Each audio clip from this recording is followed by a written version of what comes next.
This is video 2B in the series, looking at the history of abuse through the eyes of the LMFT, which stands for Licensed Marriage Family Therapist, who I had contacted, and she had assessed me in 2012, and I continued with her and at that agency through 2017. Her name is Brenda. She is an LMFT, and she did work for Families First of Indianapolis, Indiana.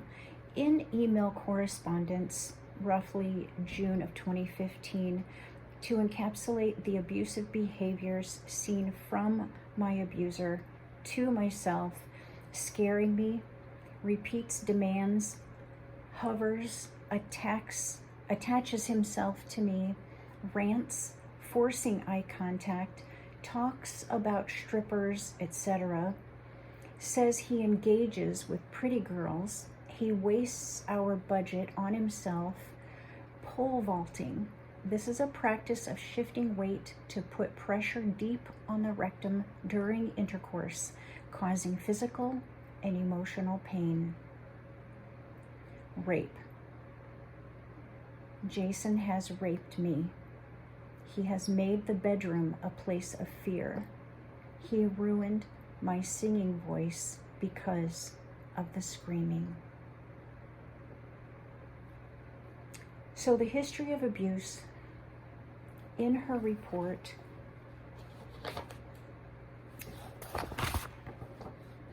in her letter, it starts, Dear Honorable Judge Murphy, that's Patrick Hugh Murphy. In June 2012, I became the first person at Families First to meet Tracy Kozat. She came to us requesting assessment and treatment for domestic abuse violence. As I sat with her for our 2-hour assessment, it was clear that this woman was riddled with anxiety and deeply fearful of her husband. She was uncertain if she could even trust the agencies and professionals she turned to for help. Ms. Kozat enrolled in our group Classes for Women Who Are Victims of Domestic Abuse Violence. She was able to complete these in May of 2013. For the rest of that year, she periodically contacted our advocates, and then in February of 2014 sought individual counseling. First placed with another counselor, she became my client April of 2014. At that very first session, I could see that the change in Ms. Kozat was significant. She had begun to take anti-anxiety medication. She had moved out from her marital home and was in the process of divorce. She was having a very difficult time establishing healthy boundaries with Mr. Kozat and was still in great fear of him. Having separated, she was placed in financial hardship and was putting much energy into finding the work in the housing that she deemed suitable for herself and Caleb. This is a very common occurrence of women and children as they establish their own household. This would account for what appears to be instability when, in fact, like many newly single mothers, Ms. Kozat was trying to improve her conditions. She was not receiving child support on a regular basis. In the course of our work together, Ms. Kozat's trust of me was able to deepen, and she became more forthcoming about the acts of intimidation and abuse perpetrated on her by Mr. Kozat.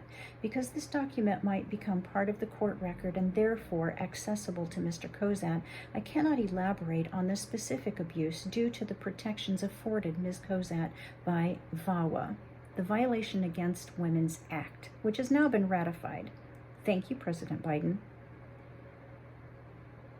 If there is a way to share this information with you in a confidential manner, I would be glad to do so. Thank you, Brenda, LMFT.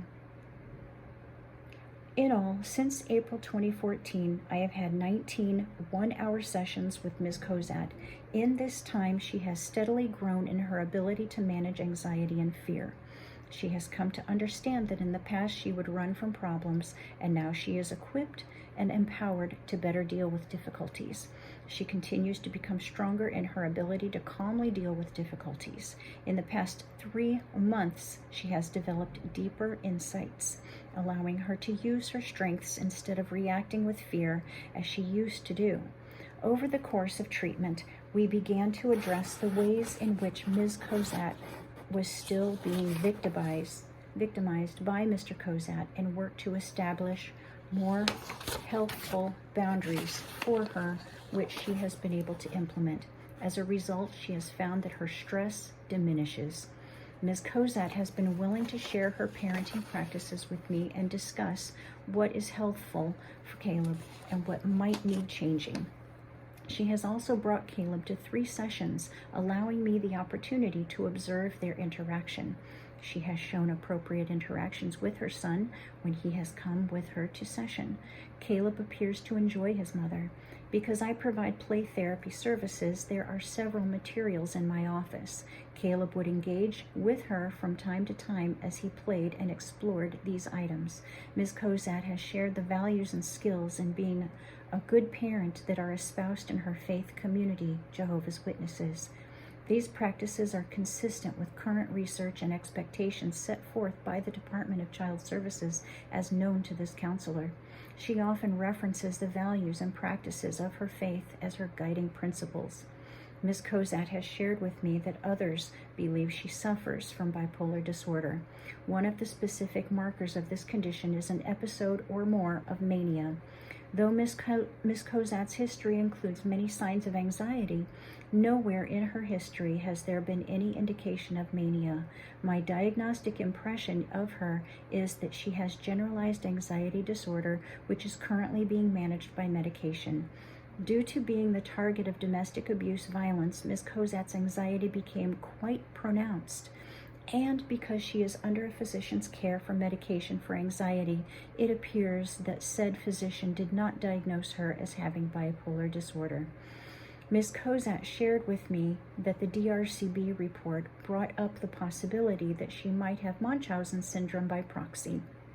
In researching the particulars of this syndrome, I have learned that the characteristics of such a person could only be loosely applied to Ms. Cozat.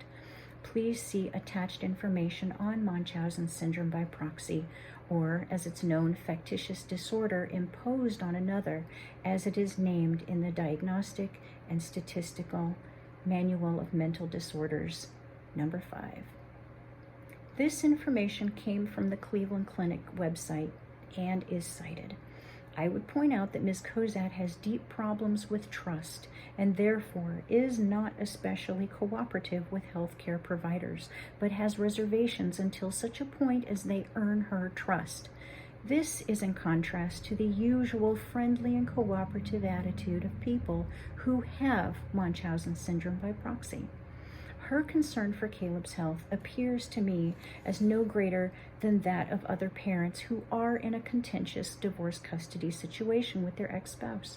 Many of these parents are overly vigilant as to what is happening at the other house and doing their best to look out for their children. Ms. Cozat's concern about Caleb's milk allergy is founded in the swelling and diarrhea he suffers when he is returned from his father's care. Diarrhea is a serious condition in a small child and worthy of medical attention. Ms. Cozat has found that taking milk products out of Caleb's diet creates normal stools. Given the number of people who have lactose intolerance, it seems a simple matter to allow the child to have normal digestion by eliminating milk and using substitutes. In reviewing my notes about when Ms. Cozat has sought medical attention for Caleb, it appears that these appointments have been for digestive problems, bruises, or marks, and for unusual movement. In the case of the latter, she has sought the services of a chiropractor, which is not uncommon for musculoskeletal issues, even for children. Many of these symptoms are easy to fake because they are subjective. By contrast, the symptoms Ms. Cozat reports for Caleb can be easily identified by the medical staff involved. Ms. Cozat has shared with me that changes in medical providers have been related to insurance and to the problem of being dropped due to missed appointments. Given the above information, it seems very unlikely to me that Caleb is a victim of Munchausen's syndrome by proxy due to Ms. Cozat. The area of greatest concern for me in regards to Ms. Kozat is her limited support system. She has no family to speak of and has not established many close, trusting friendships. However, once she becomes fellowshipped in the Jehovah's Witnesses again, I am certain she will find the support she needs. They are a very supportive network. Finally, I am aware that Ms. Kozat presents as somewhat scattered. She works hard to keep her thoughts organized and logical. I do not know why this is difficult for her, but I believe it is based more in a learning disorder than in a mental health issue. I have found in my work with her that if I give her some extra time and speak concretely, that she is able to better respond to my inquiries and observations. The only way to know with any certainty if this condition is biological or behavioral is to have a neuropsychological assessment.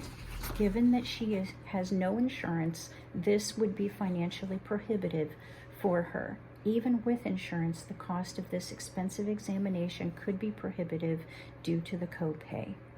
If I may, I would recommend that Ms. Kozat continue with her counseling. This is her intention as well. Given the abusive relationship she experienced with Mr. Kozat, I would recommend that she have treatment for domestic abuse violence as well. That he have treatment for domestic violence as well. Given that the possibility of Munchausen's is slight, in my opinion, for Ms. Kozat, and the bond between Caleb and his mother so strong, it would most likely be detrimental to his best interests to be removed from her care. So I would recommend that he be left in her primary custody as he is now.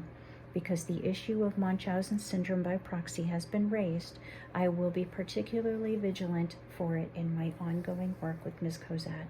To date, I have not found anything in her care for Caleb that has suggested that CPS needs to be notified. I appreciate that you have taken time to read this letter. Please feel free to contact me should you have any questions. Brenda Truax, licensed marriage and family therapist. Dated June 25th, 2015, addressed to Patrick Hugh Murphy, the Honorable Judge of our case. And it was filed again in April 25th of 2017. And it was given to opposing counsel on April 25th of 2017. So, everyone has been notified.